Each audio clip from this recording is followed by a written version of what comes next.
Selamat malam YIC. Aduh, kayaknya kurang semangat nih. Ayo dong, ini perayaan Natal nih, kita harus lebih semangat lagi, oke? Orang banyak segini harus lebih keras. Boleh ya? Selamat malam YIC. Oke, puji Tuhan. Selamat datang di perayaan Natal kita pemuda pada malam hari ini. Apa kabarnya hari ini? Apa kabarnya hari ini? Puji Tuhan. Nah, teman-teman sekalian, pasti udah tahu lah ya. Natal itu sebenarnya ngerayain hari apa sih? Kalau yang nggak tahu kayaknya keterlaluan ya teman-teman sekalian. Cuman yang benar-benar nggak tahu kita kasih tahu deh. Natal itu kita ngerayain apa sih teman-teman? Apa-apa? Kelahiran Tuhan Yesus, betul sekali. Benar. Nah, biasanya nih kalau kita dengar kata-kata Natal, biasanya yang muncul di hati kita adalah, loh, udah Natal. Kayaknya gak kerasa deh. Tahun ini kita kayaknya gak ada ngelakuin apa-apa. Atau Natal? Serius? Wah, aku suka banget dengan Natal. Dekorasinya, lagu-lagu pujiannya, acaranya, aduh bikin dingin deh. Kalau dengar kata-kata Natal tuh pasti keingetnya sama dekorasi Natal, lagu-lagu pujiannya, acara-acaranya. Berarti apa ya? Pokoknya ngelakuin semua itu rasanya jadi dingin gitu. Walaupun di Indonesia sebenarnya nggak ada salju, yang ada angin kenceng gitu, hujan adanya. Tapi aku pengen deh ingetin sama teman-teman semuanya. Tadi kalian sebut bahwa Natal itu adalah hari kelahiran Tuhan Yesus. Berarti hari Natal itu bukanlah hari biasa. Dimana kita mikirinnya dekorasi aja. Mikirinnya lagu-lagu pujian aja. Tapi karena hari Natal itu adalah hari kedatangan Tuhan Yesus. Di antara para manusia, kita jadi bisa ngelakuin Natal ini. Tanpa dia tidak akan ada Natal itu. Betul gak? Betul gak? Nah, aku pengen deh sekarang teman-teman aku ajak semuanya mikirin satu kata aja. Satu. Yang bisa mendeskripsikan hari Natal itu apa? Hari Natal itu ngapain aja? Hari Natal itu ada apa gitu? Bisa? Boleh? Boleh ya? Oke, aku pengen ajak semuanya untuk bangkit berdiri. Ayo bangkit berdiri semuanya. Ayo semangat dong, ini perayaan Natal malam ini. Wuh, gitu. Nah, sekali lagi aku pengen semuanya pikirin satu kata aja yang mendeskripsikan hari Natal. Aku kasih waktu 5 detik. Boleh? Aku hitung ya.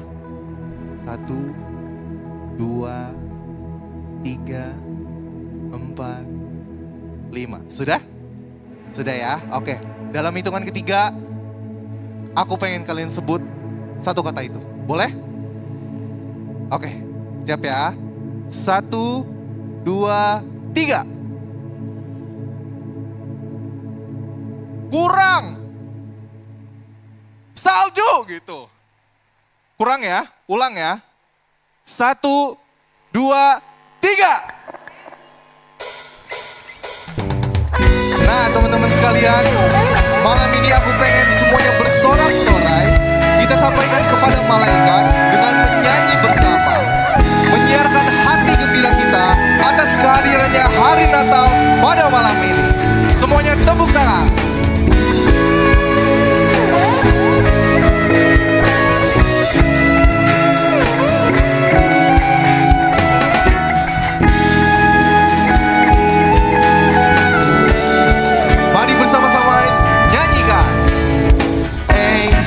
We have heard on high, sweetly singing on the plains, and the mountains in reply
mungkin? Boleh ya?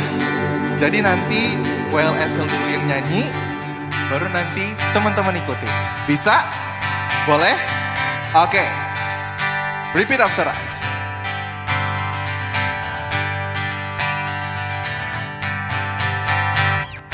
Gloria, Gloria, Gloria. Semuanya. Gloria, Gloria.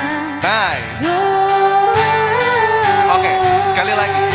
WLSL. Gloria, Gloria, Gloria. Teman-teman.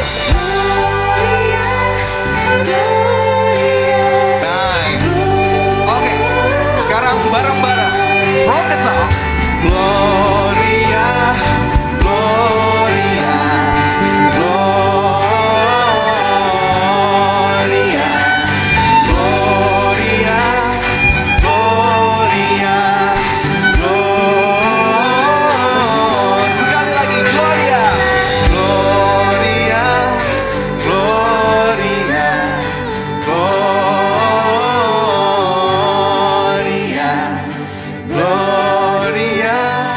Gloria, Gloria.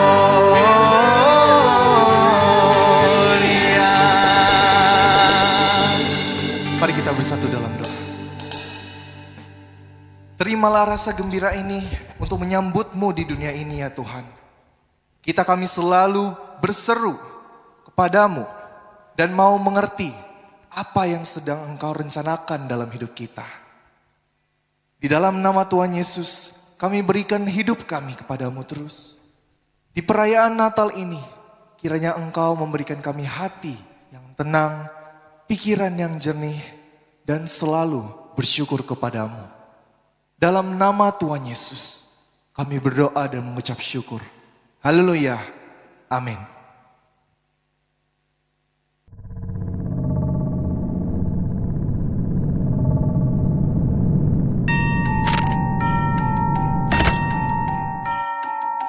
Kamu tuh kayak gak peduli sama hubungan Aku kita. gak peduli. Iya, gue sibuk sendiri sama diri kamu. Kamu tau gak punya suami kayak kamu? Enggak, udah. Udah. Mau serang kayak mau apa, terserah. Saya nggak peduli ya soal pekerjaan lain. Saya butuh laporan ini malam ini juga. Kalau kamu nggak sanggup, mungkin kamu harus pikir ulang untuk posisi kamu di sini.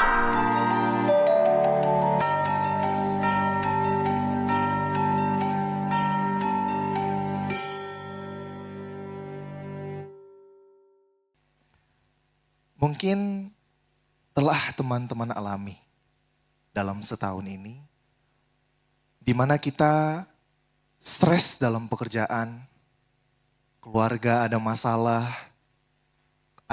dengan pasangan kita, atau masalah-masalah lainnya yang belum terselesaikan sampai saat ini juga. Tapi aku pengen yakinkan teman-teman sekalian, kalau penyertaan Tuhan itu tidak akan pernah berhenti dalam pergumulan kita, kekecewaan, kesedihan. Tuhan akan selalu memberikan kita hiburan. Dari masalah berjalannya kuliah, tidak beruntung dalam mencari kerjaan, kesehatan turun terus. Tapi yakinlah bahwa ada maksud dan tujuan dari Tuhan dalam setiap permasalahan kita. Yang Tuhan mau tunjukkan, kita lebih mendekatkan diri kita kepadanya.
Mas kenapa mas? Oh, enggak. Biasalah, ini gua sama cewek gua berantem lagi. Oh, itu ya. Kalau masnya gimana? Kok mukanya nggak kelihatan nyaman gitu sih? Ya gimana ya?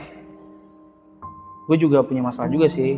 Jadi gue tuh harus bayarin hutang keluarga gue. Itu lumayan banyak. Jadi selama ini ya gue kalau kerja pun cuma dapat hikmahnya doang. Ya kak, relate sih sama aku juga. Soalnya aku di kerjaan juga lagi banyak tekanan banget.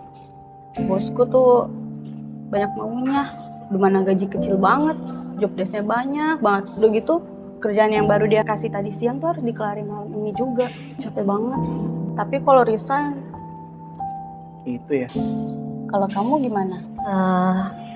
Kalau aku sih, keluarga aku tuh awalnya hangat banget ya. Tapi terus di suatu malam, subuh-subuh gitu, lagi tidur, guenya lagi tidur. Terus tiba-tiba dengar orang tua gue di kamar sebelah berantem gitu. Di berantem itu mereka keluar kalimat untuk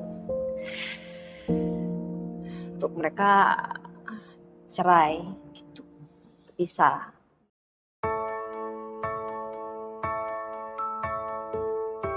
Kehidupan kadang memberikan kita jalan yang penuh liku, namun di setiap luka tersimpan kekuatan untuk bertahan. Ingatlah, setiap tantangan adalah bagian dari perjalanan, dan bahkan dalam kesedihan selalu ada harapan untuk kebangkitan. Kasihku senantiasa menyertaimu. Saat kamu merasa sendiri, aku ada di sana. Saat kamu jatuh, aku akan mengangkat. Percayalah, kamu tidak pernah berjalan sendiri.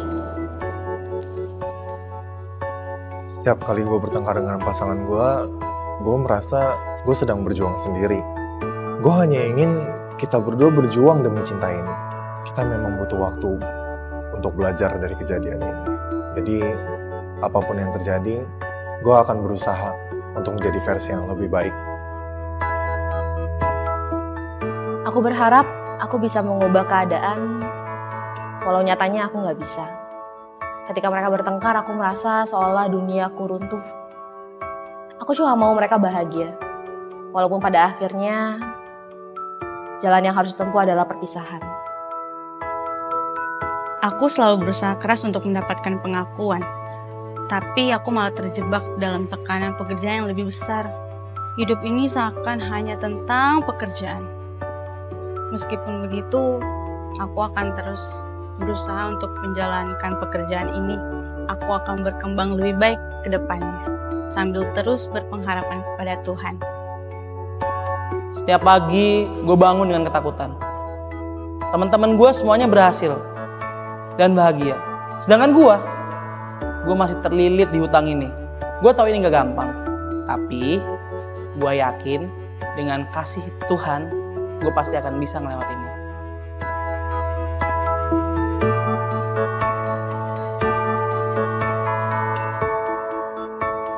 Dan pada saat itulah mereka sadar bahwa dalam perjalanan hidup yang penuh liku, kasih Tuhan tak pernah meninggalkan mereka.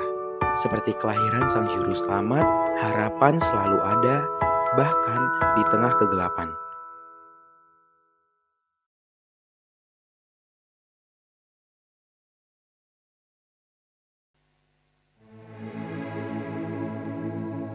Walaupun semua hal itu tidak mendapatkan hasil yang kita inginkan ya.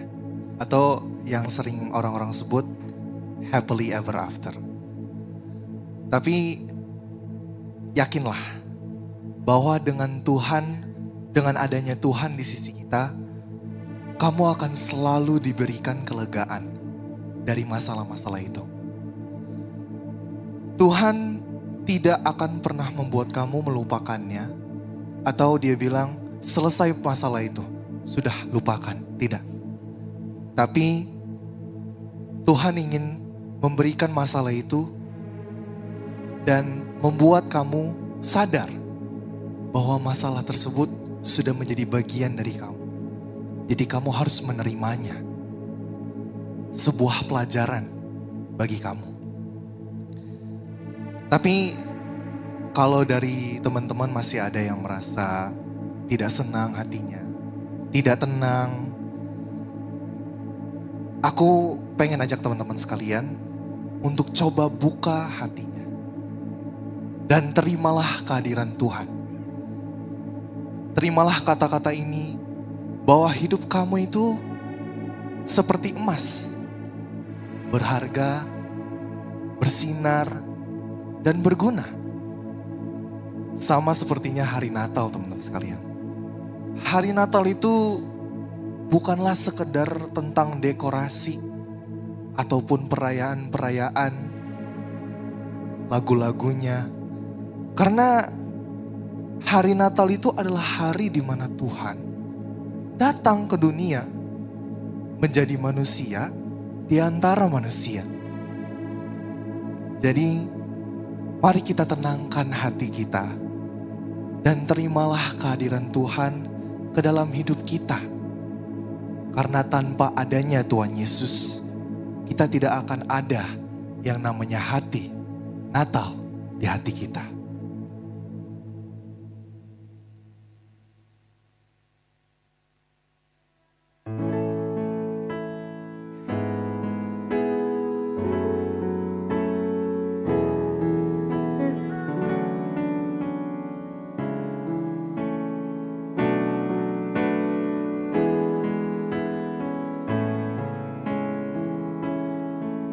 Seperti palungan,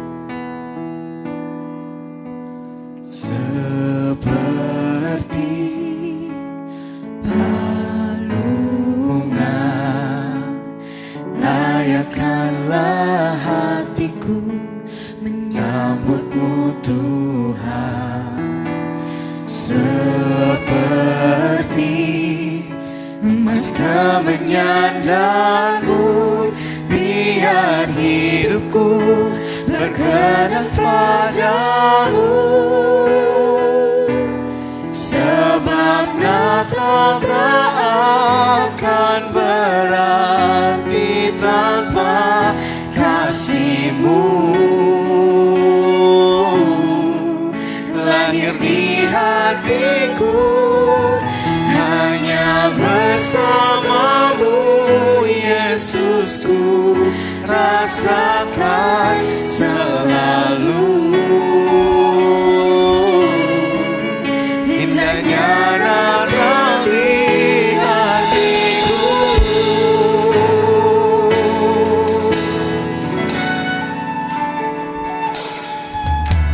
Seperti palungan, layakkanlah hatiku menyambutmu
pujian yang kami nyanyikan ya Tuhan, Natal tiada artinya jikalau Tuhan tidak lahir di hati setiap kami.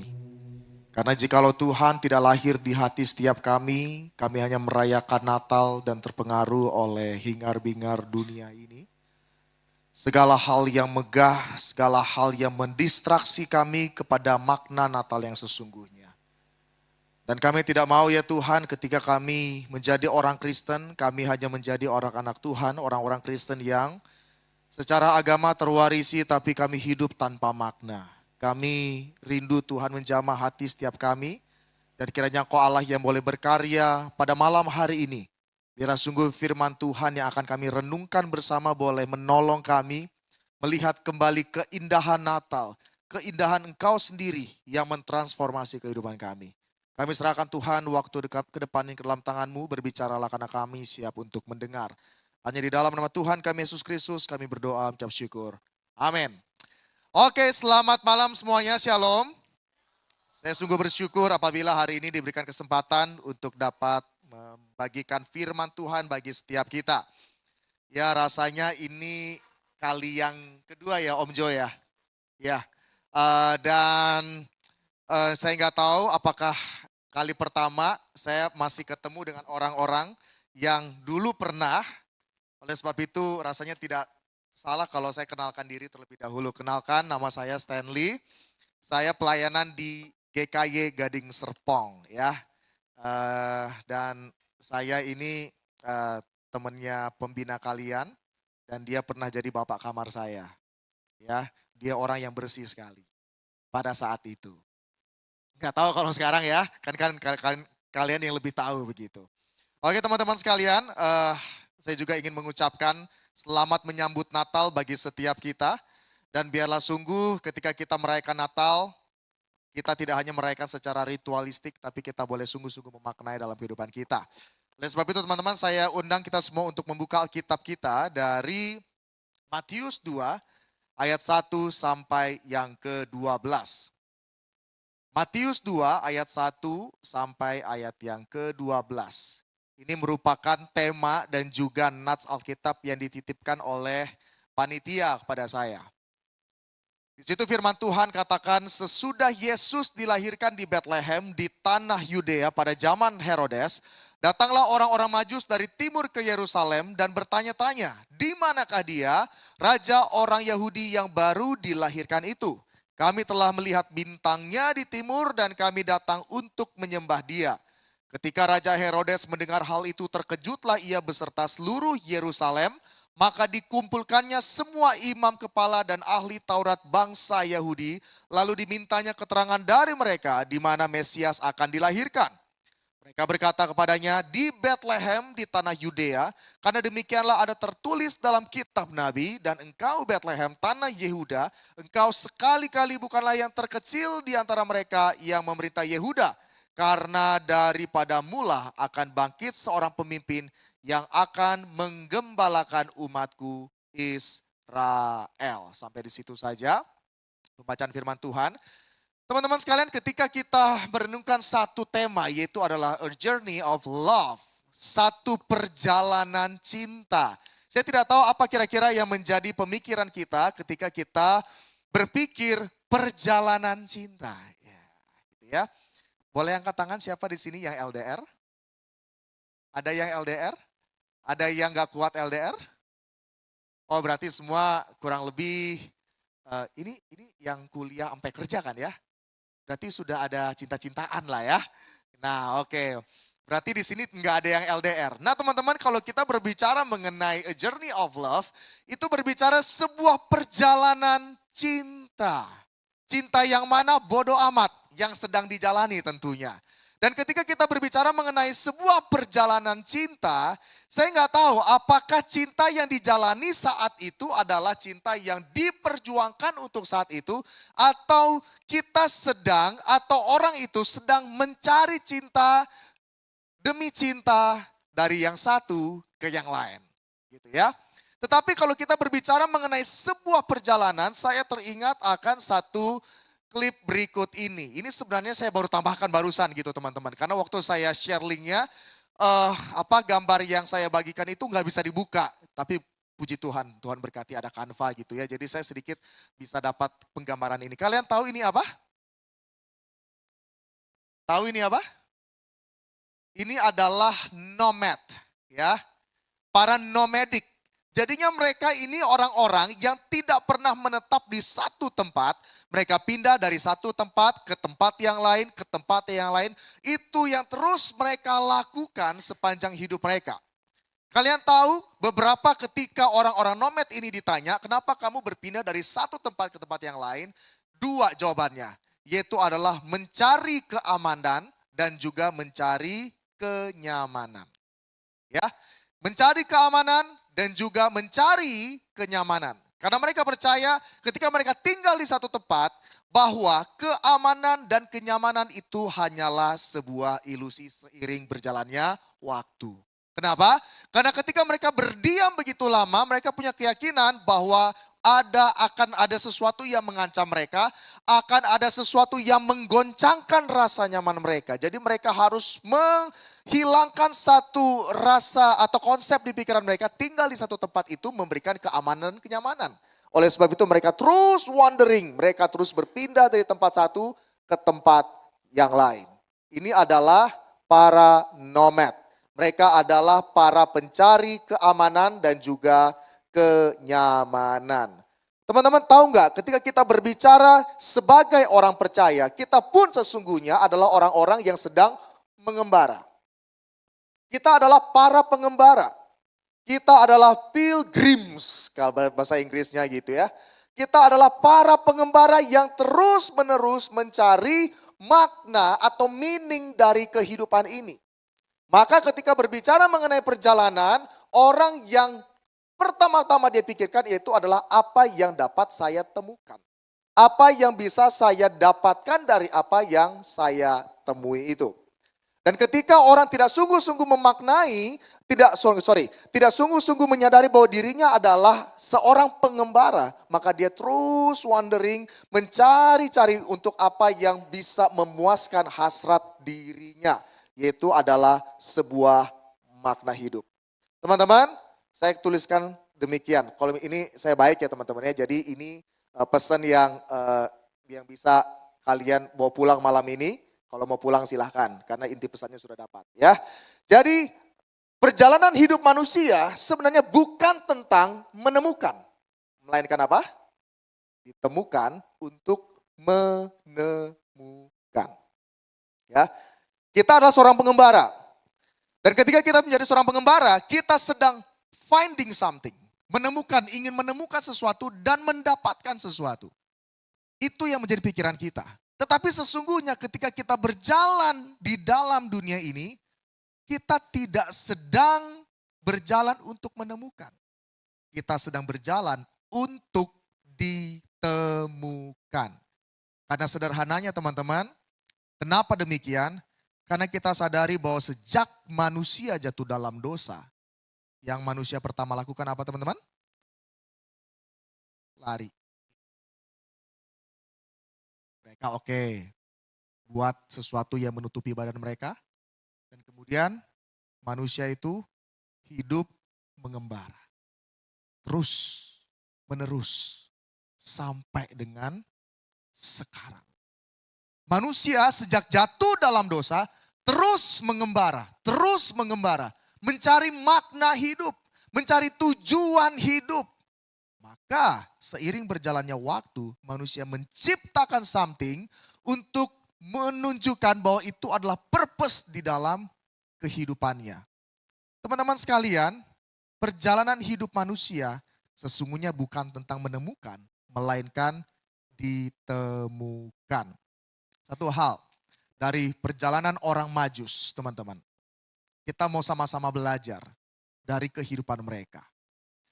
Siapakah mereka sesungguhnya? Saya percaya ini bukan kali pertama kita dengar tentang orang Majus. Tetapi orang Majus adalah sekelompok orang yang telah mempelajari, memprediksi, dan mengantisipasi kelahiran Sang Mesias yang dijanjikan tersebut untuk membawa keselamatan bagi manusia. Siapa mereka? Mereka adalah orang-orang yang mempelajari, memprediksi, dan mengantisipasi kelahiran Sang Mesias itu yang dijanjikan. Dan ketika kita berbicara mengenai orang Majus, begitu banyak latar belakang yang begitu beragam menunjukkan akan siapa mereka. Setidaknya saya kumpulkan di dalam 4 hal yang perlu kita ketahui. Nah teman-teman, kalau kita lihat dalam bahasa Inggris mereka disebut sebagai wise men, orang-orang bijaksana.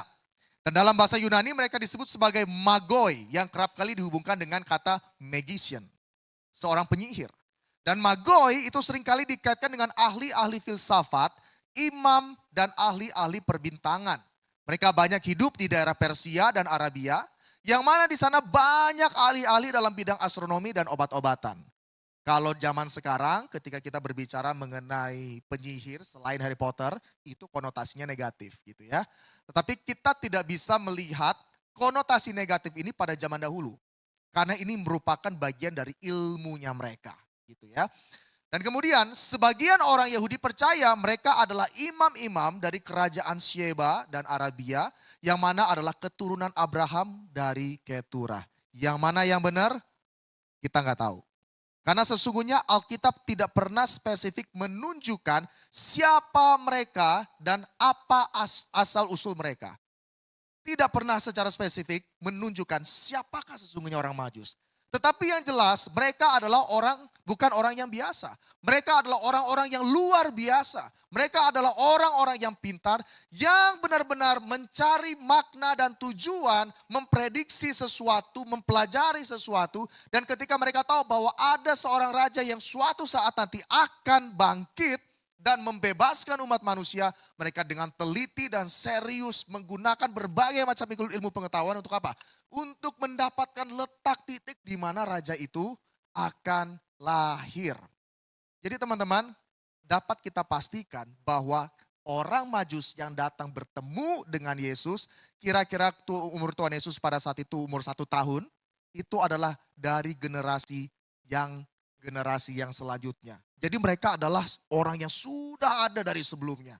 Dan terus menerus, jadi ini generasi yang kesekian.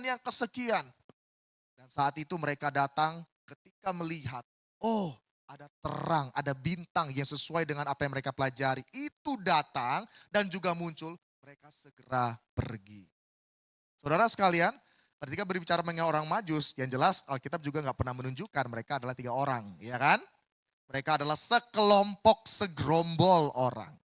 Karena kalau hanya 3 orang, gak mungkin saat itu Yerusalem bisa kaget. Siapa ya? Gitu ya. Karena orangnya begitu banyak, karena berkenaan juga dengan medan yang begitu luar biasa, mereka datang bertemu dengan Yesus. Tetapi kita tidak bisa lihat hanya di titik mereka bertemu dengan Yesus. Karena apa? Di zaman sebelumnya, di generasi sebelumnya, mereka sedang wondering tentang siapa sesungguhnya Mesias yang akan membebaskan setiap mereka. Ini adalah orang Majus. Jadi di sini teman-teman, setidaknya kita mempelajari bahwa orang Majus sekaligus menjadi penggambaran bahwa sedari dulu manusia mencari kebenaran dan makna di dalam kehidupan ini yang sesungguhnya hanya dapat diberikan di dalam pribadi Allah itu sendiri. Teman-teman, apa yang paling menakutkan dalam diri manusia? Tragedi apa yang sesungguhnya paling ironis dalam hidup manusia? Tragedi yang paling ironis dalam hidup manusia, kalau manusia itu nggak tahu arti makna hidupnya apa. Serius. Kamu boleh nggak punya uang. Kamu boleh lebih miskin daripada orang lain. Kamu boleh lebih bodoh daripada orang lain. Tapi kalau kamu tahu makna hidupmu yang sesungguhnya, itu tidak akan membuat kalian down. Itu tidak akan membuat kalian menjadi orang-orang yang rendah. Itu tidak akan membuat kalian menjadi orang yang depres. Yang di zaman ini seringkali digaung-gaungkan dengan orang-orang yang memiliki mental health. Ya. Di zaman ini, di generasi Gen Z sekarang, mental health ini diglorifying. Ya enggak? Dikit-dikit mental health. Dikit-dikit mental health. Gitu ya. Dikit-dikit depres. Apalagi beberapa waktu yang lalu ada yang bunuh diri dan mengatakan bahwa wah kehidupan saat ini kita harus serius dengan kesehatan mental dan lain sebagainya. Itu semua hal yang bagus. Tetapi seringkali kecenderungan manusia ingin mengobati hal yang bersifat pucuknya saja. Ketika sudah muncul, baru kita langsung berusaha mencari cara untuk apa? Menyembuhkan itu tanpa melihat akar yang sesungguhnya itu apa. Sesungguhnya it's not about the mental health. Tetapi ini berbicara mengenai krisis jiwa. Ya. Ketika berbicara mental health, it's not about mental health. Tetapi berbicara mengenai apa? Krisis jiwa. Dan manusia sesungguhnya tidak tahu bahwa dosa membuat dirinya itu menjadi pribadi-pribadi yang krisis. Teman-teman, dari penggambaran yang tadi, video yang tadi ditunjukkan, beberapa ada yang karena putus cinta gitu ya. Terus kemudian ada yang melihat satu realita orang tuanya akan bercerai. Dan juga ada beberapa tadi, seseorang tadi mengatakan bahwa udah gajinya kecil, udah ngebosi, ya bete banget gitu ya. Jadi teman-teman, pergumulan itu adalah sesuatu hal yang pasti di dalam kehidupan kita. Tadi WL-nya benar ngomong ya. Jadi penderitaan, pergumulan itu adalah sesuatu hal yang tidak dapat dilepaskan dalam kehidupan kita sebagai manusia. Karena kita sudah jatuh di dalam dosa dan kita hidup dalam dunia yang penuh dosa. Jadi anything can happen di dalam hidup ini. Yang menjadi masalah adalah seringkali kita pura-pura nggak tahu. Pura-pura kaget. Rasanya kok dunia begitu kejam seperti ini dan lain sebagainya. Kita tidak menyadari dengan sungguh-sungguh bahwa hidup kita ini ada di dalam dunia yang sudah jatuh di dalam dosa. Jadi kalau sudah jatuh di dalam dosa artinya anything can happen. Jangan kaget. Jangan kaget kalau misalnya samping kita mungkin suatu saat akan hianati kita. Jangan kaget nanti mungkin, ini bukan mendoakan gitu ya. Saya cuma bilang jangan kaget. Kalau orang tua, keluarga kita yang begitu harmonis, suatu saat akan terkuak. Ternyata orang tua kita mungkin punya selingkuhan lain. Kita nggak pernah tahu. Mungkin kita dalam artian sudah bekerja dengan serius gitu ya. Dan kita memang dihargain. Tetapi nggak ada yang bisa expect kalau kita sudah bekerja dengan baik, dapat income yang baik, besoknya ternyata dipecat. Nggak ada yang tahu.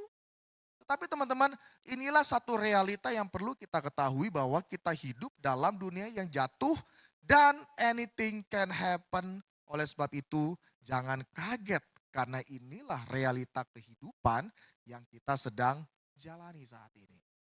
Jadi teman-teman sekalian, apa yang perlu kita pikirkan dalam hal ini? Kalau segala sesuatu itu bisa terjadi dalam dunia ini, maka kita juga harus dengan penuh kesadaran bahwa apa kira-kira yang bisa kita pikirkan setidaknya untuk meresponi dunia yang sudah jatuh dalam dosa ini. Seringkali kita reaktif, bukan responsif. Bedanya reaktif sama responsif apa? Kalau reaktif, misalnya laptop ini jatuh, cucut, itu namanya reaktif. Tapi kalau responsif apa? Kita lebih mindful, kita lebih tenang dan berpikir. The best way-nya apa kita meresponi akan hal itu. Oh, oke, ini memang jatuh. Kita memang kaget. Tapi mungkin salah saya taruhnya begini. Seperti itu. Jadi kita tidak sedang reaktif. Karena kita sering kali menjadi orang-orang yang reaktif, bukan responsif. Jadi teman-teman sekalian, ketika berbicara dalam dunia yang anything can happen ini, segala permasalahan pergumulan hidup bisa terjadi, maka teman-teman sekalian kita membutuhkan sosok yang sungguh-sungguh pasti berjalan bersama-sama dengan kita. Firman Tuhan katakan begini teman-teman, menarik ya, ini satu hal yang keren sekali. Dan seringkali orang comot Alkitab ini, bagian firman Tuhan ini. Dikatakan apa? Sama-sama kita baca. Apabila kamu mencari aku, kamu akan menemukan aku. Apabila kamu menanyakan aku dengan Aku akan memberi kamu menemukan aku. Demikianlah firman Tuhan. Jadi ayat ini seakan-akan berbicara begini. Oke, kamu harus cari Tuhan ya. Dalam apapun hidupmu kamu harus cari Tuhan. Seakan-akan memang mengaminkan bahwa hidup yang kita jalani ini adalah sebuah perjalanan untuk menemukan sesuatu. Tapi kalian tahu nggak konteks ini apa? Konteks ini berbicara mengenai orang Israel yang kagak tobat-tobat. Ya. Nggak tobat-tobat. Tapi ini ayatnya langsung dicopot kan? Cet gitu. Oh, apabila kamu mencoba, mulia sekali orang Israel mau cari Tuhan saat itu. Saat itu kejadiannya mereka lagi dalam di Babel, lagi waktu itu sedang dalam jajahan bangsa lain. Dan di dalam jajahan itu mereka juga mendua hati teman-teman. Itu yang terjadi. Dan waktu itu Tuhan bilang melalui Yeremia suruh tobat tuh orang-orang. Karena kalau mereka mencari aku, kamu benar-benar akan menemukan aku. Di sini tidak sedang berbicara kalau kamu sungguh-sungguh mencari Tuhan, kamu akan temukan Tuhan. Karena apa? Sesungguhnya Tuhan tidak kemana-mana. Karena apa dikatakan? Aku akan memberi kamu menemukan aku. Maknanya sebuah konotasi di dalam bahasa aslinya itu adalah apa? Gua gak kemana-mana. Kalau lu benar-benar sadar mau tobat, gue itu di samping lu. Nah ini teman-teman semakin meneguhkan kita dalam Roma 3 ayat 10 sampai 12. Dikatakan apa? Tidak ada yang benar, seorang pun tidak. Tidak ada seorang pun yang berakal budi, tidak ada seorang pun yang mencari Allah. Semua orang telah menyeleweng, mereka semua tidak berguna, tidak ada yang berbuat baik, seorang pun tidak. Jadi teman-teman dikatakan tidak ada seorang pun yang mencari Allah. Jadi ketika kita kembali ke ayat ini, apabila kamu mencari aku, seakan-akan menunjukkan bahwa manusia punya sebuah willingness untuk mencari Tuhan dan dia akan menemukan Tuhan. Karena kenyataannya sejak manusia jatuh di dalam dosa, manusia tidak pernah sungguh-sungguh mencari Tuhan. Karena semua tendensi dalam hidup manusia berubah menjadi apa? Surviving untuk kebaikan diri sendiri. Nah, makanya kita lihat kenapa dikatakan dalam Roma 3 ayat 10 sampai 12, tidak ada yang berbuat baik seorang pun tidak. Ini Alkitab terlalu berani ngomong kayak gini, ya enggak? Tidak ada yang berbuat baik, seorang pun tidak. Gak ada yang baik. Benar-benar baik itu gak ada. Apa maksudnya teman-teman? Sejak manusia jatuh di dalam dosa, manusia itu hanya mikirnya apa teman-teman? Bagaimana saya bisa tetap eksis dan hidup tenang dan aman dalam dunia ini. Makanya ketika saya baik-baikin pembina kalian, ya Om Jo, nanti kalau ke Garing Serpong gitu ya, tenang aja. Aku akan traktir sate kambing, 20 tusuk gitu ya. Terus kemudian tenang saja, nanti ketika datang gas 20 tusuk nggak ada artinya, nanti saya habis itu kasih cheesecake lagi ke Om Jo. Tapi Om Jo, kalau saya undang minggu depan datang lagi ya. Itu maksudnya, ngerti nggak? Kita itu berbuat baik, kita sadar berbuat baik, tetapi deep inside, kenapa kita berbuat baik itu menjadi sebuah pertanyaan. Kenapa kita harus berbuat baik kepada orang-orang? Kenapa saya harus hormat kepada orang tua? Kenapa saya harus datang ke gereja? Kenapa saya harus datang pelayanan? Kenapa teman-teman? Kita semua yang bisa jawab. Kenapa kalau kita tidak sungguh-sungguh menyadari berita daripada Injil itu sendiri. Segala sesuatu yang kita lakukan sesungguhnya kalau mau jujur itu untuk diri sendiri. Baik untuk diri sendiri oke enggak? Oke. Tapi kalau kamu menggunakan orang lain untuk kebaikan dirimu sendiri, itu namanya modus. Itu munafik. Kita seringkali berbuat baik melalui orang lain. Supaya pada akhirnya orang lain itu lihat gua baik nih ya. Oh gue baik, oh oke lah nanti setidaknya image gue udah bagus nih. Kalau udah bagus oke, nanti kalau gue jalan lah udah oke lah, dia gak mungkin ngapa-ngapain gue. Itu teman-teman. Jadi sesungguhnya nggak ada yang berbuat baik seorang pun tidak. Apa konsekuensinya? Konsekuensinya yaitu adalah manusia diliputi dengan rasa takut dan kesepian. Takut. Takut ini, takut itu, takut ini, takut itu, kesepian. Ketika takut dan kesepian sudah merenggut hidup manusia, lama-kelamaan manusia mengalami apa yang namanya tersesat. Ketika sudah tersesat, untuk menemukan dirinya sendiri kepada jalur yang benar, dia terus berusaha melakukan berbagai macam cara. Supaya apa? Dia kembali on track. Dan terus menerus mengalami pergumulan dan berpikir, gue buat salah apa lagi ya? Apakah karena gue kurang pelayanan? Aduh, itu karena gue udah lama gak ke gereja dan lain sebagainya. Jadi apa jatuh-jatuhnya? Ketika orang mengalami masalah, ketika orang mengalami pergumulan, orang balik-balik cari apa? Dari Tuhan. Jadi orang-orang itu responnya apa? Agamawi lagi. Oh, oke. Datang ke gereja kayak tadi ya. Aduh, misalnya gue diputusin pacar gitu. Iya, kok gue sadar sih waktu gue pacaran itu ya, gue gak pernah ke gereja lagi. Sekarang udah putus, ini adalah jawaban Tuhan, putusin gue sama dia. Jahat banget Tuhan ya, supaya gue balik lagi ke gereja. Ya gak, sering kali kayak gitu. Oh, kenapa orang tua ke gue kayak begitu? Oh, kita sudah cari-cari. Jangan-jangan kesalahannya apa ya, gue buat apa ya, gue buat apa. Jadi kita selalu cari apa? Cari kambing putih. Siapa kira-kira yang menjadi penyebab ini semua, yang membuat saya pada akhirnya ada dalam sebuah penderitaan. Akhirnya teman-teman, kita terus menerus menjadi orang yang terhilang. Kita jalan terus menerus, tujuannya untuk apa? Menemukan. Try to find something, to fix something. Yang pada akhirnya kita gak fix apa-apa, yang menjadi benang kusut.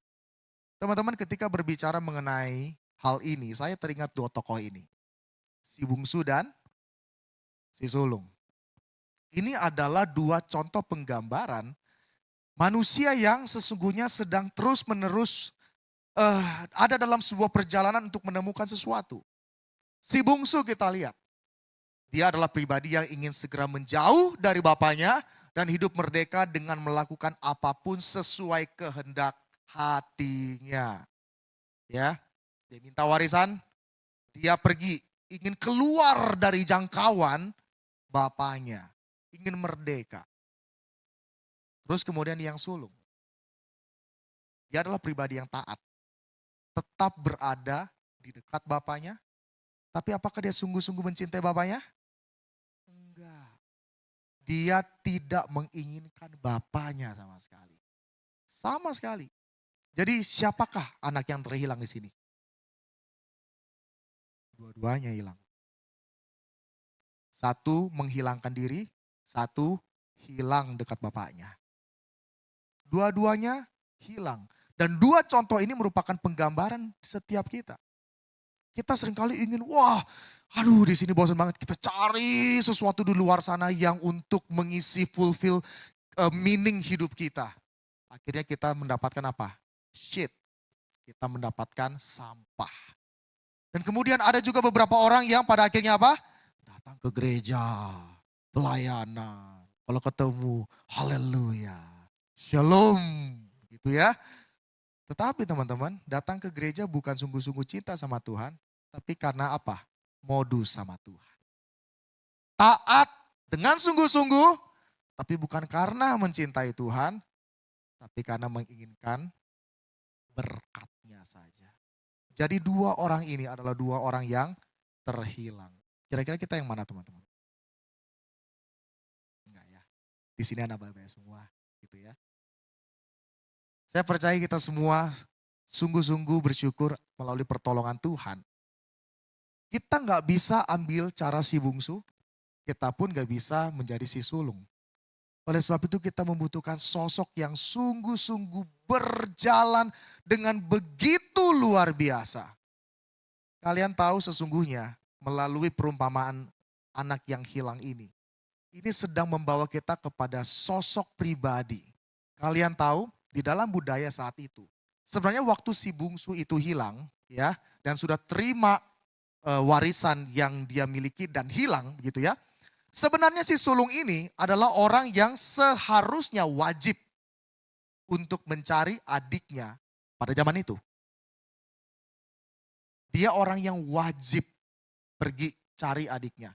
Dan juga ketika dia pergi wajib mencari adiknya, dia harus membagi sebagian harta warisannya untuk adiknya. Pada zaman itu sebenarnya seperti itu. Tetapi pada saat itu si sulung itu nggak nyari. Dia biarin adiknya, harta warisan menjadi miliknya sepenuhnya, dan isi hatinya benar-benar terlihat waktu bapaknya itu terima si bungsu. Waktu terima si bungsu, yang terjadi apa teman-teman? Dia bilang apa? Anak lembu aja gak pernah gue dipotongin. Gue udah taat, gue kurang baik apa? Ya kan? Coba, ini mirip-mirip dengan apa teman-teman? Kalau kita mungkin mengalami pergumulan ya. Gua kurang rajin berdoa apa? Gua baca Alkitab aja sehari 3 kali, mirip makan. Gue pelayanan dan lain sebagainya. Hidup gua kurang mau menyenangkan Tuhan apa, tapi kok Tuhan izinkan ini terjadi, kayak seakan-akan gua lonely.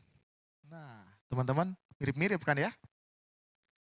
Dan kalau kalian baca di dalam perumpamaan anak yang hilang itu ditinggalkan tidak ada konklusi apapun loh.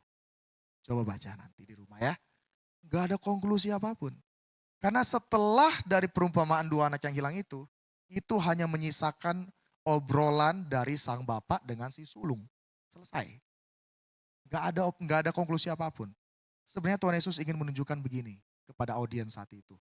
Kalau di dalam dunia ini ada penggambaran si sulung seperti itu, sesungguhnya dalam hidup kita yang sedang wandering mengembara ini, kita membutuhkan seorang sosok kakak sejati. Siapa kakak sejati itu? Tuhan Yesus. Siapa kakak sejati itu? Tuhan Yesus. Dia datang ke dalam dunia mencari kita sampai di area terdalam dalam dunia ini. Kemudian apa?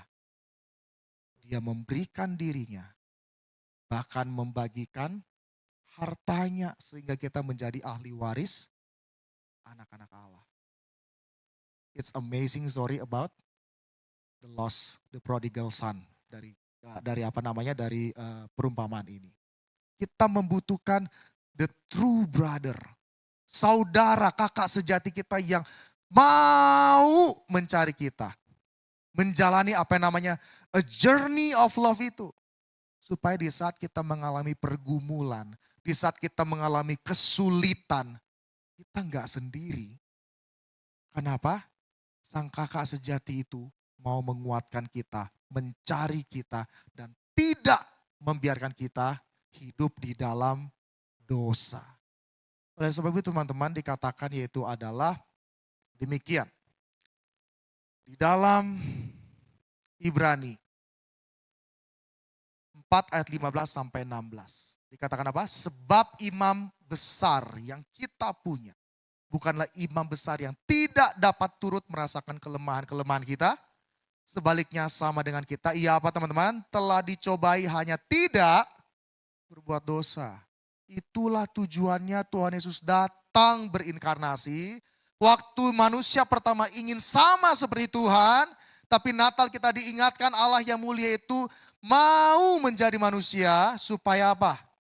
Supaya manusia itu tidak melihat Tuhan itu sebagai sosok yang sekedar transenden, yang gak ngerti apa yang kita rasakan. Dia datang di dalam kemuliaan, di dalam sebuah kehinaan, supaya kita itu bareng rasain. Ketika kita berdoa begini, Tuhan, gua patah hati banget. Kok bisa dia hianati? Tuhan bilang apa? Gue tahu kok rasanya dia hianati. Tuhan, gue gak punya duit. Gaji gue kecil gak cukup. Tuhan bilang, lu lapar, gue juga pernah kok kelaparan. Di saat lu saat itu sudah mengalami apa teman-teman? Ditolak. Di saat lu sedang berbuat baik, tetapi itu tidak direspon dengan baik, Tuhan bilang apa? Gua tahu kok rasanya ditolak, bahkan gua hampir dilempari di jurang. Padahal gua maksudnya apa? Memberitakan firman Tuhan. Lu pernah mengalami takut? Oke. Lu takut, gue juga pernah takut. Sampai keringat gue menjadi darah. Manusia pertama ingin sama seperti Tuhan. Tapi Tuhan di dalam Natal menjadi sama seperti kita. Supaya dia bisa ngerasain apa yang kita rasakan. Dialah yang menjalani apa yang namanya apa? A journey of love itu. Dan di Natal pertama, dia menyentuh kelompok ini. Para gembala. Sekelompok orang. Kalian jangan bandingin perjanjian gembala di perjanjian lama sama perjanjian baru. It's totally different. Gembala dalam perjanjian lama itu konotasinya orang yang sangat kaya. Makmur. Tetapi dalam perjanjian baru, mereka adalah kelompok marginal. Mereka pun hidup, upah itu hanya untuk hari itu saja. Kalian kebayang nggak kalau mereka punya keluarga seperti apa? Dan saat itu mereka punya stigma negatif. Mereka dibilang pencopet, mereka dibilang orang-orang yang kriminal. Maka ketika mereka harus balikin domba-domba mereka harus setelah balikin mereka tinggalnya di mana? Di luar tembok Yerusalem. Tetapi teman-teman, orang-orang yang demikian, yang tidak dipandang dunia, berita Natal pertama kali sampai kepada mereka. Mereka yang wandering dalam hidup mereka. Kapan gue bisa makan, kapan gue bisa hidup tenang, kapan gue bisa merasakan keamanan.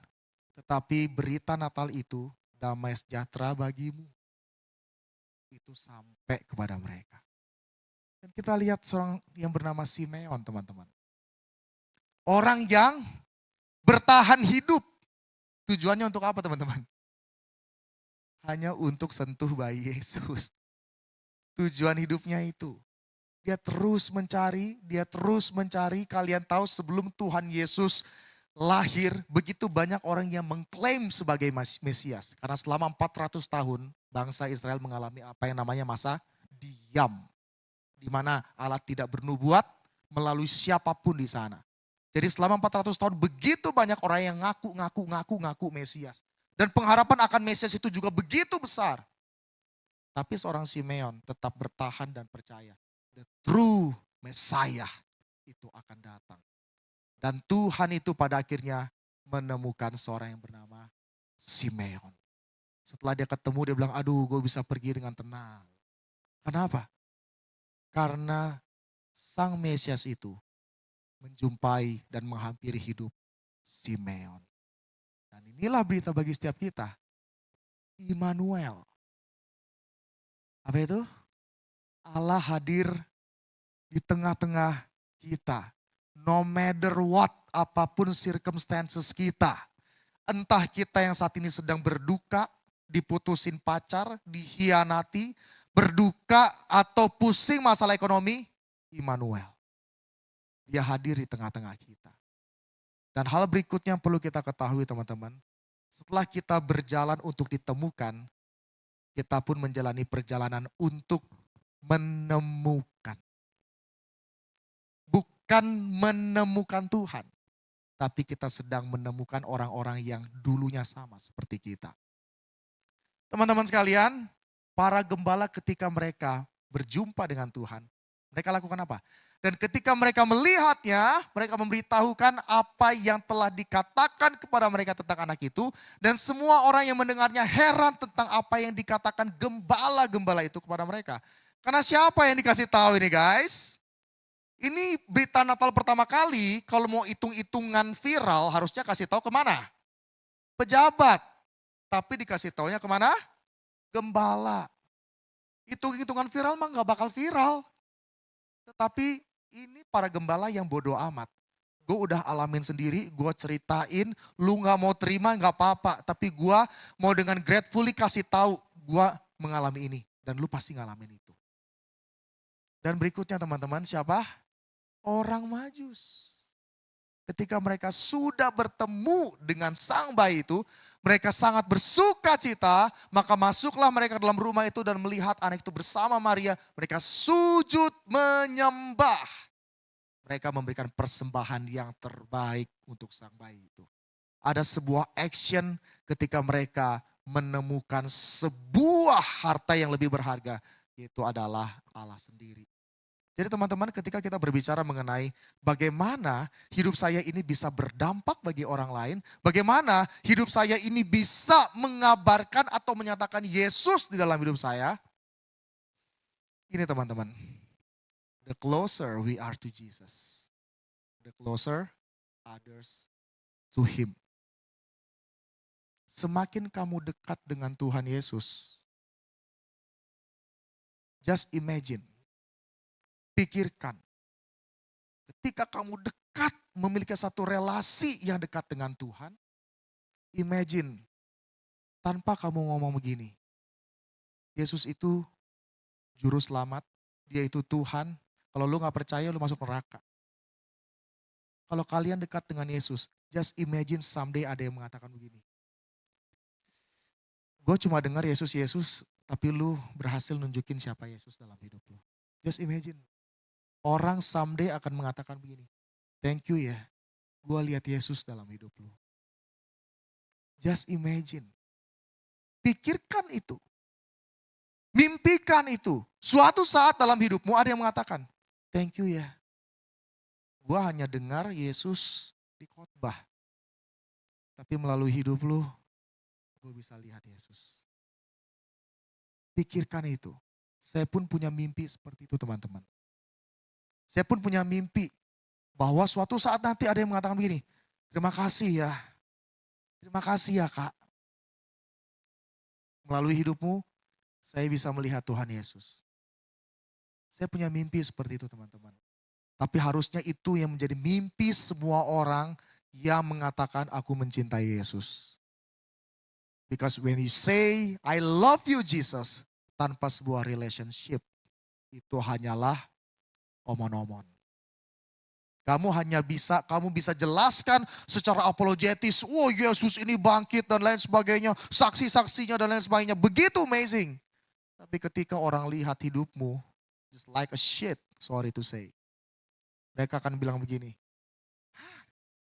ngomong Yesus jago ya. Tapi baru keserempet mobil, ngomongnya ya, itu ya. Amin gitu ya. Ngomongnya amin gitu. Baru kesel dikit, udah bisa keluar kata-kata yang enggak. Teman-teman, itu hanya sepele. Tapi itu merupakan ekspresi dari apa yang sesungguhnya ada dalam hati kita, teman-teman ya. Jadi kalau kita ngomong itu gampang, sesuai ngomong apa ini, ngomong apa itu, yang jelek-jelek begitu ya. Itu kan cuma kata-kata segala macam. Ya, dalam satu sense memang betul. Tapi firman Tuhan katakan apa yang muncul dari mulutmu itu berasal dari apa? Hatimu. Jadi teman-teman, coba bayangkan dan coba pikirkan selama ini hidupmu seperti apa. Apakah kamu sungguh-sungguh dekat dengan Yesus? Sehingga perilaku dan perkataanmu itu benar-benar mencerminkan Yesus, atau selama ini kamu mendapati kita sama dengan orang-orang yang ada dalam dunia ini.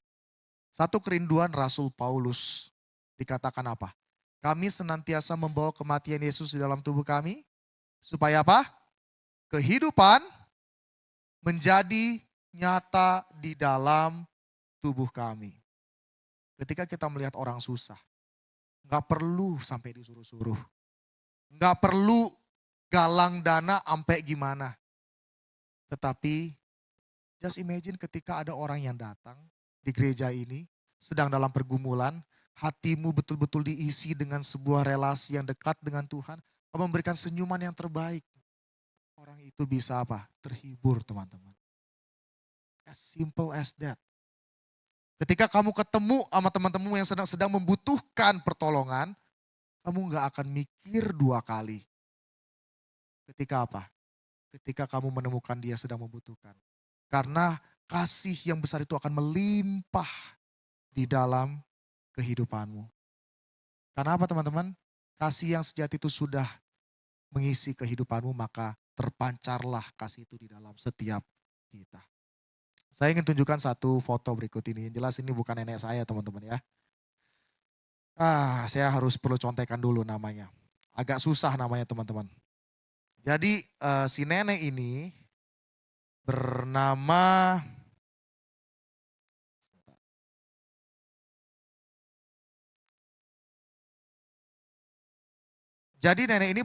Teresa Suci. Ya.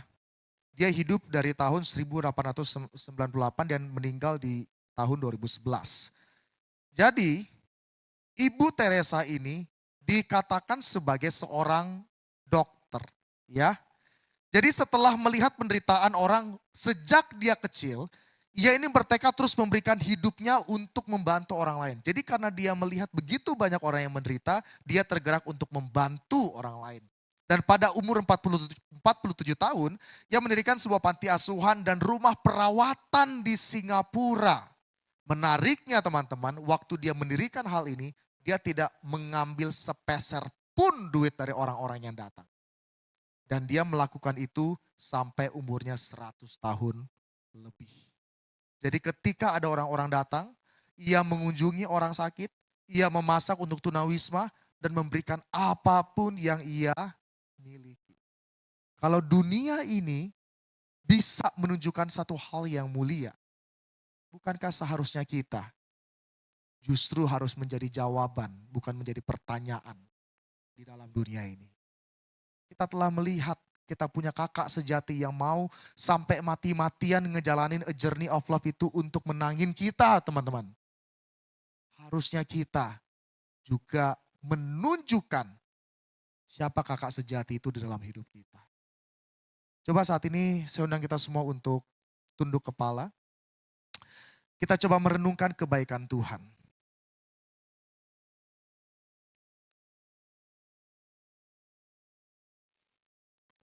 Ketika berbicara a journey of love, saat ini saya minta kalian untuk komparasikan dengan apa yang saat ini menjadi pergumulan dan permasalahanmu. Ketika kamu memikirkan sebuah perjalanan cinta, dan kau menemukan itu di dalam pribadi Yesus Kristus. Banyak orang cari Tuhan Yesus untuk solve their problem. Untuk bisa menyelesaikan masalah mereka. Tapi hanya sedikit orang-orang yang datang mencari Tuhan Yesus memang karena betul-betul ingin mengasihi Dia. Teman-teman sekalian, saat ini coba kita renungkan. Sejak kita kecil, tanpa kita sadari, Tuhan sudah bersama-sama dengan kita. Dia bukan seperti pribadi sosok The Watcher yang mungkin kita nonton di Marvel gitu ya, yang hanya memantau dan memandang. Tapi dia pribadi yang tanpa kita lihat dari indera perasa kita, dia menuntun kita step by step. Sampai kita bisa pelan-pelan berjalan, sampai kita bisa meloncat, sampai kita bisa berlari kecil, bahkan sampai kita bisa berlari kencang. Tuhan senang dengan setiap proses kehidupan kita. Dan Dia memang rela melakukan itu semua, karena Dia mengasihi setiap kita. Dia rela menjalani a journey of love. Journey yang begitu sakit. Kalau kalian pahami, ekspresi sesungguhnya dari rasa cinta bukanlah bahagia, tapi sakit. Ekspresi sesungguhnya cinta bukanlah kesenangan, tapi kepedihan. Tapi Tuhan Yesus mau datang, mau ambil itu semua, supaya biar Dia saja yang mengalami kepedihan, kesakitan, kepahitan, agar kita memperoleh kemerdekaan.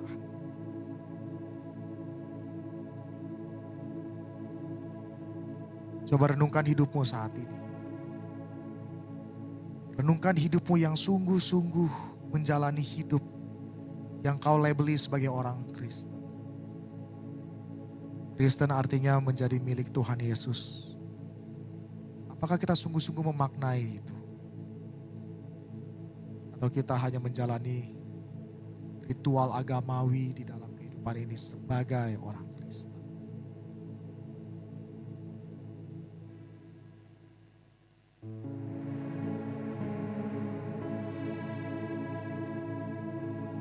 Teman-teman, ketahuilah bahwa Tuhan tidak peduli dengan masa lalu kita. Karena masa lalumu sudah selesai di atas kayu salib. Dia mau ketika kita merasakan kasih-Nya yang besar,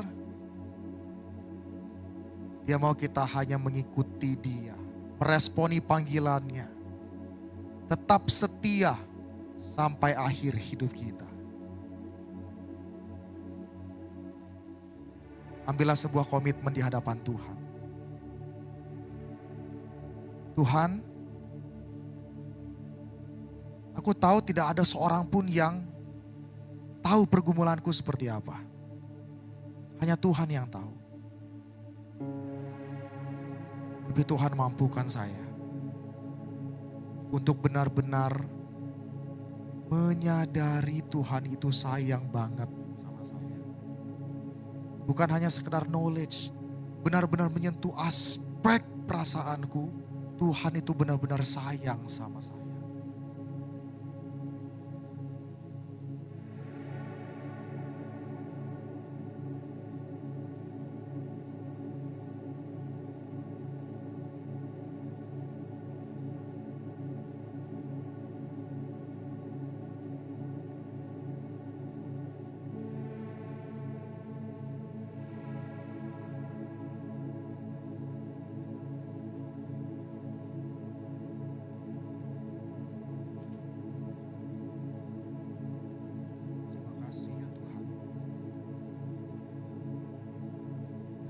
Untuk kebaikan dalam hidup kami.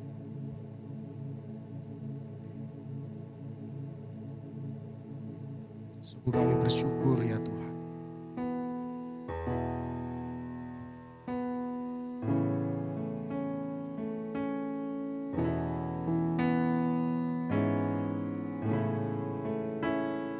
Teman-teman, sebentar kita akan menyalakan lilin bersama-sama.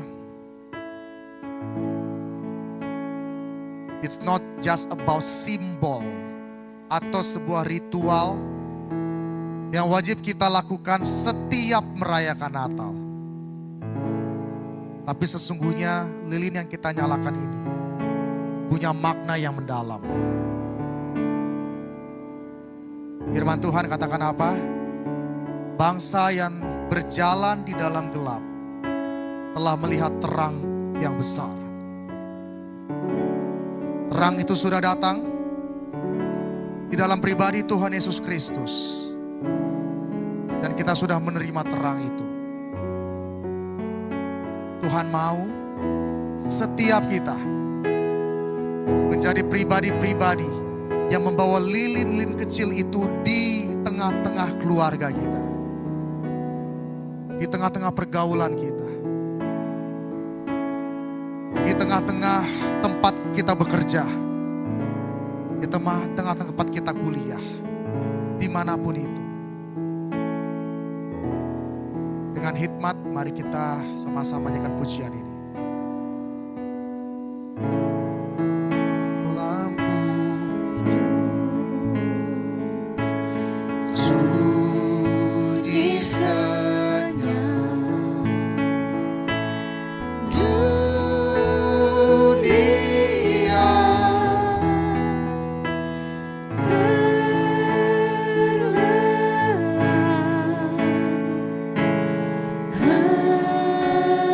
Hanya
bait yang kedua kita nyanyikan pujian ini.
Sekalian,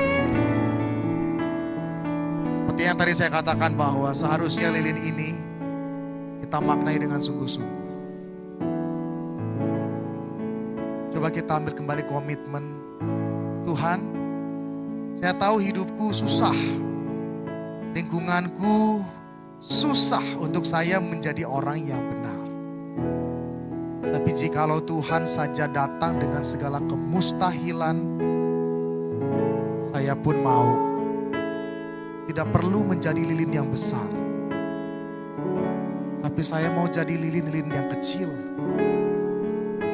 yang memberikan jalan, yang memberikan kehangatan, yang memberikan rasa aman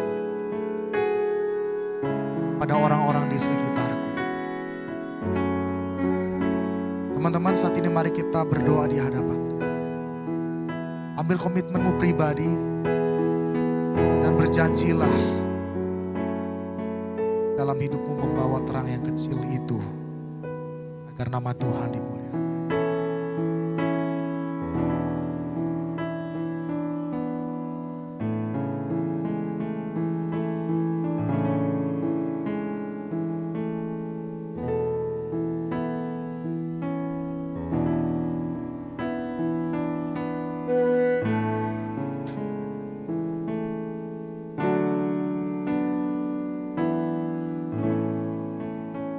Kami sungguh bersyukur ya Tuhan.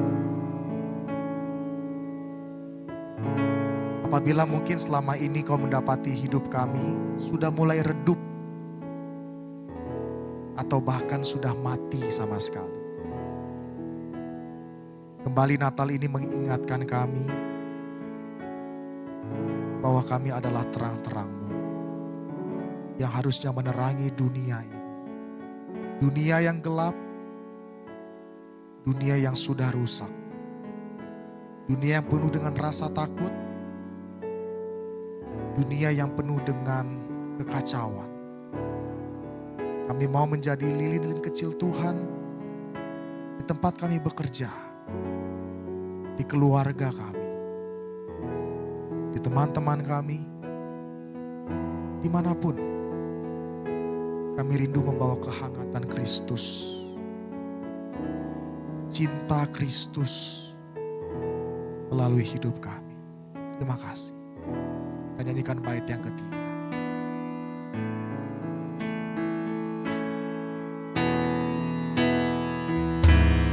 Malam kudus, sunyi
silakan duduk kembali. Mungkin bisa dimatikan, saya kembalikan kepada.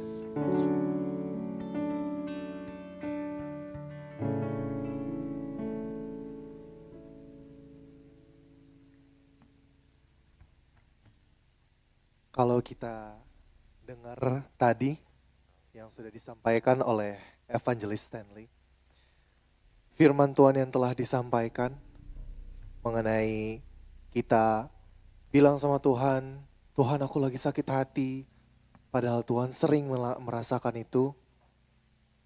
Kalau menurutku pribadi setelah mendengar itu, firman Tuhan itu yang telah disampaikan, bacaan Alkitab itu seperti sebuah cerita tentang kita. Tentang perjalanan hidup yang pernah kita lalui. Dilalui oleh Tuhan dan tokoh-tokoh Alkitab, lalu kita mengulanginya di hidup kita ini yang sekarang ini.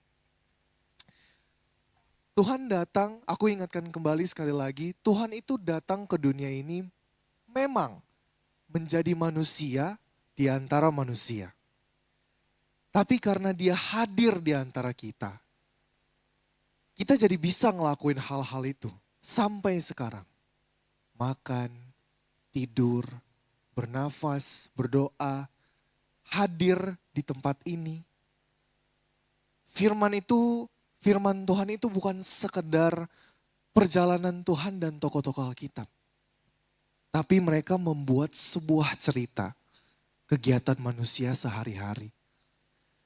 Jadi aku pengen deh, kita coba merenungkan kembali kegiatan-kegiatan kita. Kita bisa melakukan itu semua karena Tuhan. Dan mari kita coba untuk selalu percayakan hidup kita kepada Tuhan.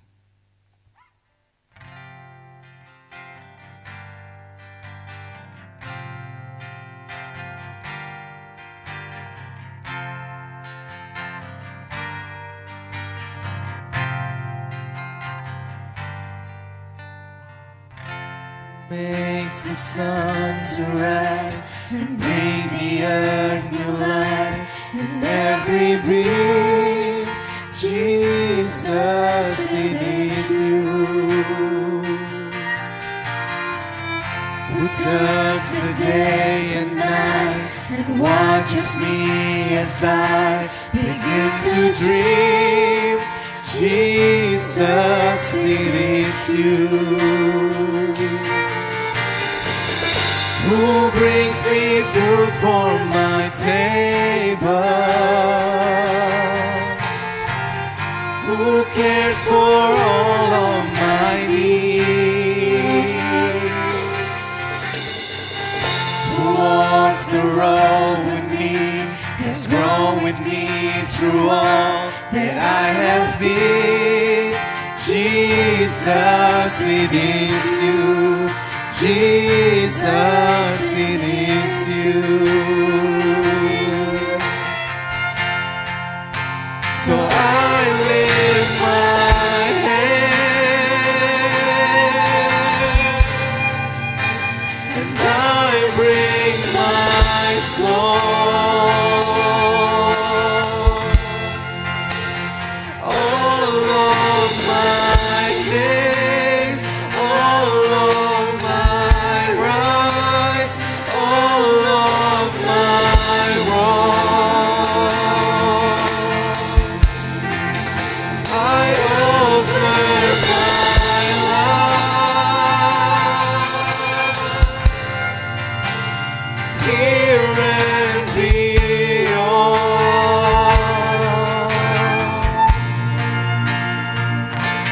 to the wanting true. Jesus, it is you. Kita resapi lebih dalam lagi teman-teman sekalian.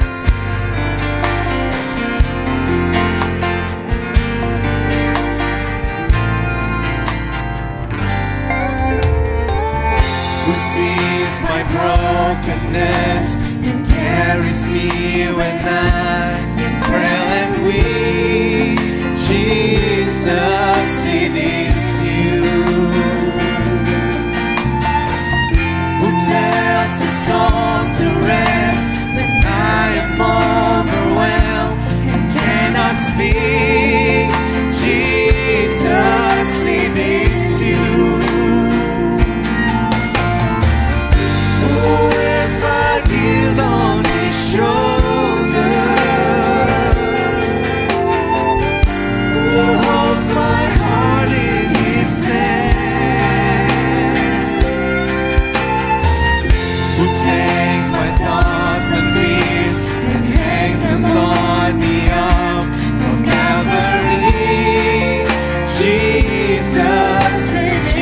it is you. Jesus, it is you. Let me offer my hands so I oil my head. I bring my soul, my soul, my rights and wrongs.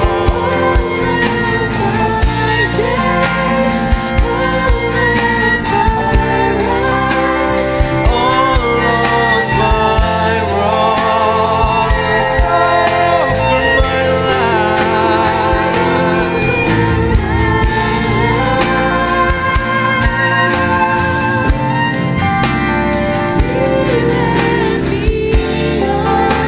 Aku percayakan hidupku kepadamu ya Tuhan.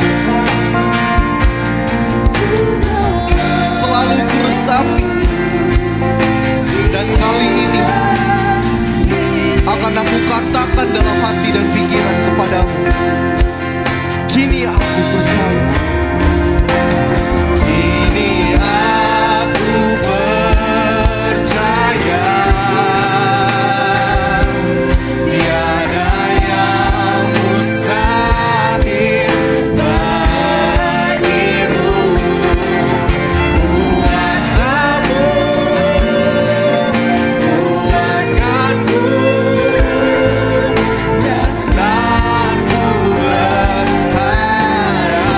Kini aku berserah Tuhan,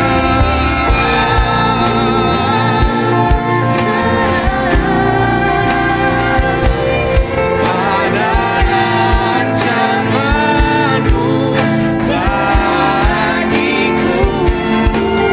Ku ikuti panggilanmu, bukan setia sampai akhir hidupku. Sekali lagi kita ikuti panggilanmu.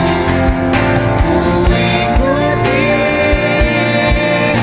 panggilanmu, bukan setia sampai akhir hidupku. Sampai akhir hidupku ya Tuhan, selalu kupercayakan kepadamu. Tak ada sakit-sakitnya, tak ada kesedihan yang bisa menjatuhkan diri saya dan menggoyahkan jiwa saya terhadapmu. Sampai akhir hidupku, sampai akhir hidup kita, mari selalu kita persembahkan yang terbaik dari diri kita. Dengan semangat yang baru, kita kembali hadir ke dalam rumah Tuhan. Teman-teman sekalian, aku pengen sekali lagi tanya, masih semangat pada malam ini? Kayaknya setelah lagu-lagu itu pada Tapi aku pengen sekali lagi tanya, masih semangat pada malam ini? Oke teman-teman sekalian, sekali lagi kita akan hadir ke dalam rumah Tuhan. Loh, ini kan udah gereja, udah rumah Tuhan, berarti kita udah hadir dong dari tadi. Enggak, benar sih. Tapi maksud aku adalah mari kita hadirkan diri kita ke dalam rumah kelahirannya Sang Juru Selamat. Sambil kita masuk ke dalam rumah kelahirannya, mari kita juga siapkan persembahan kita. Layaknya orang-orang Majus yang membawakan persembahan mereka terhadap Tuhan. Tidak peduli sebesar dan sekecil apapun yang kita berikan. Karena kiranya siapapun yang mempersembahkan persembahannya akan mendapatkan sukacita. Siapkan hati dan pikiran dan berikan persembahanmu kepada Tuhan di kandang domba, tempat kelahirannya.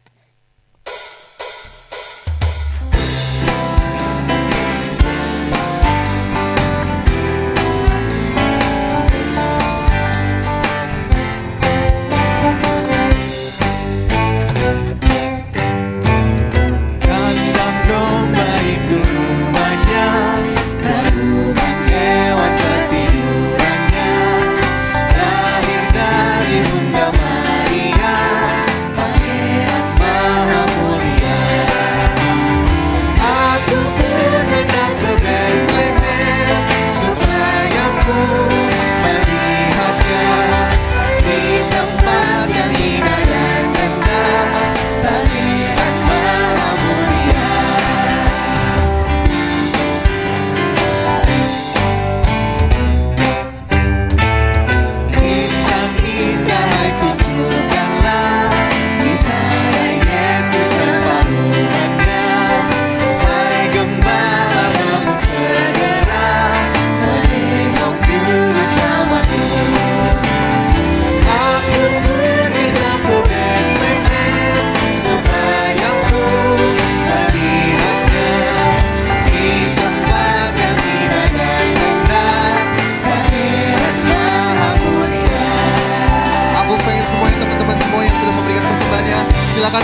berdiri, kita nyanyikan bait ketiga.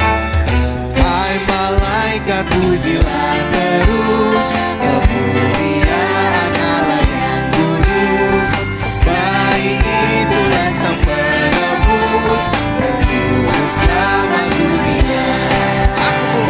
Aku pun hendak ke Bethlehem supaya ku melihatnya di tempat yang indah dan megah, Pangeran Maha Mulia. Mari kita bersatu dalam doa. Ya Allah, jadikanlah persembahan yang kami berikan ini menjadi sebuah rasa syukur untuk-Mu bagi segala mujizat yang Engkau Tuhan berikan. Kiranya sebesar dan sekecil apapun persembahan yang kami berikan tidak menjadi patokan dalam seberapa besar rasa kasih sayang yang kami berikan kepadamu. Inilah kami ya Tuhan, kami siap untuk selalu menyembah-Mu sampai akhir hidupku, sampai selamanya. Haleluya, amin.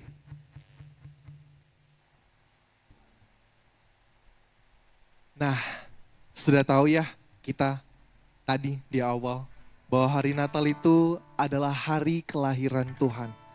Sekali lagi aku pengen ingatkan teman-teman sekalian, Tuhan itu turun ke bumi menjadi manusia di antara manusia. Tapi aku pengen tanya deh sama teman-teman sekalian, kenapa sih dia bersedia untuk menjadi manusia di antara kita? Kalau kita pikir-pikir, bisa aja tuh Tuhan tidak turun bersama kita dan dia tidak akan menderita untuk menghapus dosa kita. Bisa nggak? Bisa. Tapi karena kasih sayang Tuhan itu yang sangat-sangat tinggi, sampai dia rela turun ke bumi, lahir sebagai manusia, mati menghapus manusia, dosa manusia, dan bangkit bagi keselamatan manusia. Berarti kita sudah tahu sekarang, kehadiran Tuhan di bumi itu ada maksudnya. Bahwa Dia lahir untuk kami, Dia bangkitkan kami semua. Dia itu Tuhan kami, Dia itu Allah kami, Dia Raja di atas segala raja. Dia itu siapa? Dia itu firman Allah yang turun ke bumi dan jadi sama dengan manusia. Dia Yesus sobat kami, Dia Yesus Tuhan kami, Sang Penebus Juru Selamat dunia. Aku pengen kita siarkan kembali siapa itu Dia, kenapa Dia turun ke bumi. Lebih semangat lagi teman-teman, Dia lahir untuk kami. Dia lahir untuk kami, Dia bangkit dari kami semua.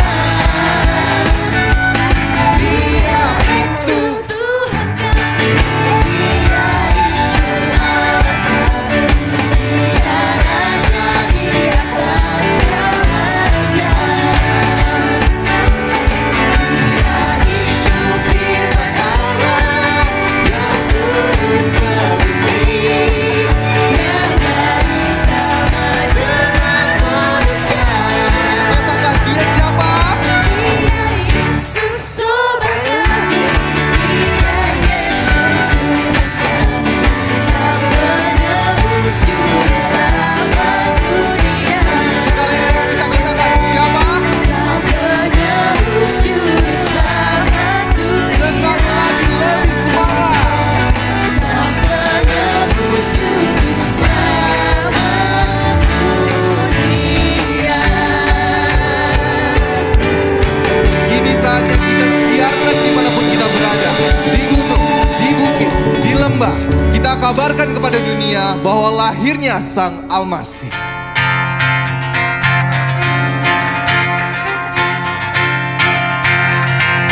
Hai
kita tundukkan kepala kita berdoa. Biarlah Tuhan ini menjadi kerinduan kami.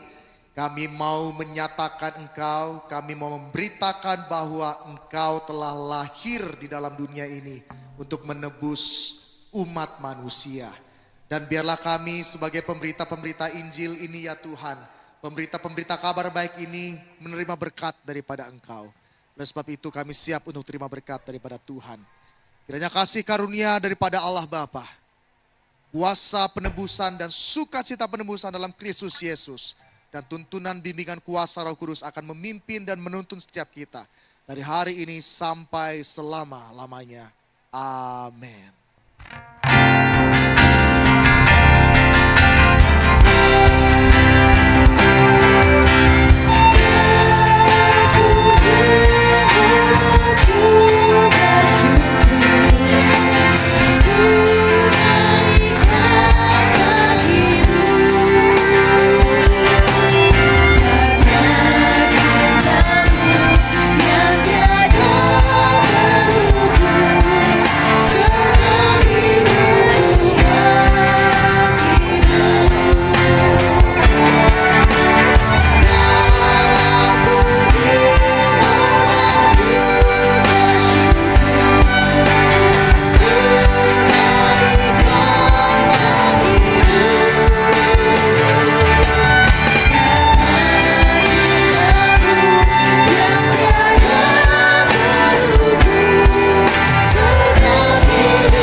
Silakan duduk saat hening sejenak.